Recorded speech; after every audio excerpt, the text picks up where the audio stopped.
Hey guys, it's Dania and welcome back to my channel. So today I'm going to be discussing effective tips and ways that you can manage your time and balance everything if you've got quite a lot going on.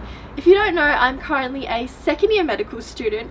Previously, I've been starting my own business for AXA Collection, which is what this brand and channel is about. So I've had to balance that, and I am a private tutor, which I work around 6 to 10 hours a week, alongside all the extracurricular stuff like hanging out with friends, making time for those, spending time with family, etc, etc. So if you're excited to know how I balance everything and to learn a few more tricks, keep watching. The first thing that I would recommend is to keep a calendar or a diary. Two things that work really well with Siri are reminders and calendars. For example, Hey Siri, can you remind me that I have a networking event tonight at 6:30pm? I added I have a networking event to your reminders for today at 6:30pm. And calendar works really nicely for when you have a bunch of events on, you have a busy week, you have something due at the end of the week and you're finding it a bit hard to schedule everything and you don't want to double book. Hey Siri, can you add my calendar tomorrow at 2pm that I need to meet with my friend? Your appointment is scheduled for tomorrow from 2pm to 3pm. This works really well as well if at the start of the week you just want to know what's going on. Hey Siri, what's on my calendar for this week? You have 11 appointments. Here are the first 3. So that works really nicely. I use Siri all the time. My mum makes fun of me because she's like, look at your personal assistant. Yeah, I don't know. It works really nicely. I'd recommend that so highly. And you can also check off whatever you've done, which is great. Talking about checking off, another app that I really like, I've been using it recently for the business, it's called TaskAid. That means if you and a bunch of other members in your team, you can be used for a group assignment, business meetings, any projects with a lot of members. It's a shared task list, and whenever somebody's done it, they can check it off and it's synced throughout all of the members' apps. It's available on iOS and Android. This isn't sponsored, it's just a really good app. Now moving on from the electronic stuff, one thing that I could not recommend highly enough is to attend your lectures. Now don't leave. It sounds boring and I know some of you guys hate it, but it is so important, especially for me. I understand that everybody learns differently, but the reasoning behind why I attend lectures is because the more exposed you are to content, the likely it is to stick inside your head, basically. Repetition is known to increase your retention, so if you're unaware, there's this memory curve. I'll upload it right here, and it just shows that once you repeat it more often, it goes into your long-term memory for longer. And for that reason, I highly recommend attending lectures. What I do, I don't really care about how other people look at me when I'm studying or what they think.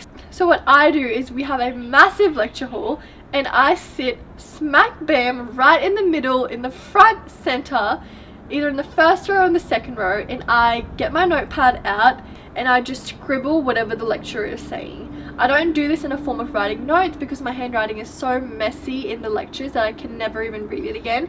It's just so I'm actively studying and I'm actively listening to what the lecturer is saying, and I'm concentrating throughout the 1 hour or 2 hours the lecturer is on.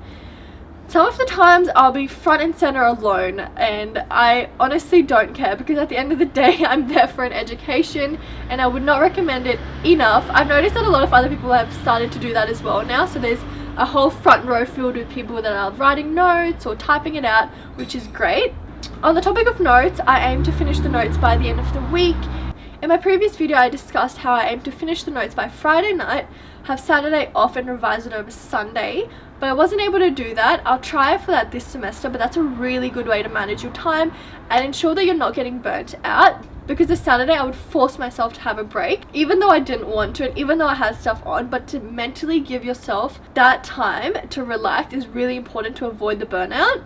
So my timetable for medicine changes every week. We get around 6 weeks of timetables in advance. So in that 6-week period, what I do is I find my empty days that I don't have any classes scheduled. It'll be around 2 to 3 days in that 6-week period, and I organize to go and surgically assist in the hospital. That works perfectly because I am used to working and studying 5 days a week. So even though I technically have that day off for a long weekend, I never use it as a long weekend. So apart from surgically assisting, I mentioned that I do tutoring. So on Tuesday, Wednesday and Thursday I do a period of 2 hours, 1 hour, 2 hours, and then on Saturday morning I do another hour. That's just the tutoring time itself. Sometimes I take half an hour to get to a location, so that's another hour added in. But with that, they are permanent students, so I'm completely used to going to them, and I always schedule my study around work. I try and stay at university until, for example, 5 p.m. when my tutoring starts, and then it'll end at 7. I'll get home at 7:30, and by that time my favorite show will start on TV. So for example, that day on Tuesday I know that I need to finish my study by 5 p.m. That way I'm always mentally prepared by how much work I need to do, how much I need to focus, because I've learned over the period of time that if I give myself 6 hours to do something, I'll actually be on my phone, I'll be scrolling down Instagram, I'll be procrastinating with other things, and the actual active studying time that I spend is around 3 hours. So now what I've done is I've just put in all active hours before my 5 p.m, not gone on my phone. A really dumb but really good way to not go on your phone is, if there's your laptop screen here, I just place my phone behind the laptop screen so my brain doesn't even see the phone and I don't even get that urge to look at it. I don't know if that works for you, but it works for me. Airplane mode also helps, so by the time you're finished studying you can turn it on and you get all these notifications, which feels great. So in these active hours, obviously it's really hard to just keep studying and studying for hours, because I do balance some really polar opposite topics like business and entrepreneurship and then medicine and the human body. What I like to do is I do hour slots of each, so by the time that my brain gets tired of studying anatomy or studying pharmacology, I can just switch 180 and work on my clothing line or research into manufacturing or work on the current business that I'm doing. So that works really nice. If you have hobbies, that works really well as well. You can research into that, or you know, just go for a walk, whatever helps, but definitely give yourself a break.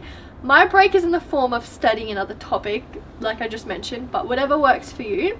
Talking about breaks, in between classes I'd have 2 hours or an hour, and in my first year I would spend that all with friends. I'd go out, I'd go to lunches.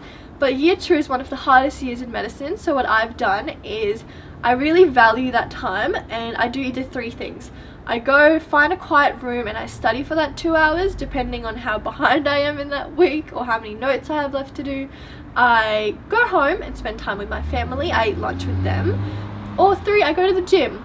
This way I don't need to add extra time in the evening for these activities, and I can just do them in between classes, which works perfectly and saves time in the evening to do whatever I want.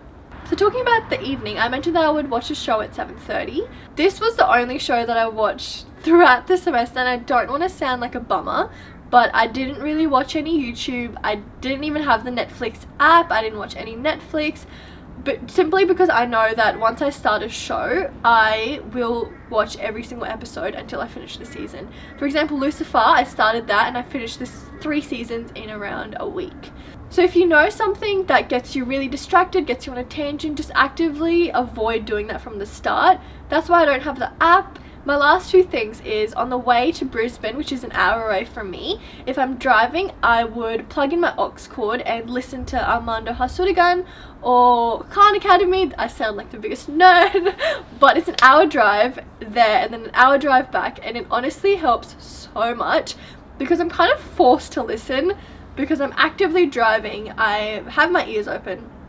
And studying for that hour, I'd listen to not even something that's related to my course, but something that I'm interested in. For example, I'm really interested in personality disorders and mental health disorders, so I'd watch a video on schizophrenia, I'd watch a video on eating disorders, and slowly but surely I build my knowledge on a wider variety. I don't do that all the time. I do that like 20% of the time. 80% of the time I'm having a party in my car jamming to music.